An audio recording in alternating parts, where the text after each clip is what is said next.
Hi everyone, in this video I'm going to show you how to change Wi-Fi password in TP-Link Deco X10.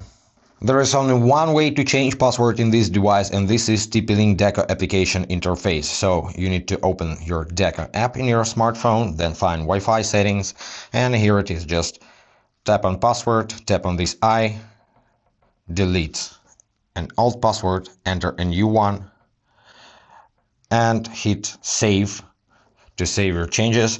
And unfortunately this application is not able to reconnect your smartphone to a network with a new password, so you have to do it manually. You need to open your Wi-Fi settings,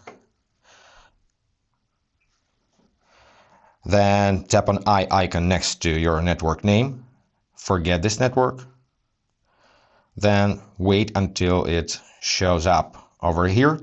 Tap on that and connect with your new password. And of course you need to do the same with each device that was connected to that network with your old passwords. And that's pretty it. I hope this was helpful. If yes, consider to subscribe to our channel, hit the like button to support us. Any questions, comment below, and see you in the next videos. Be awesome. Bye guys.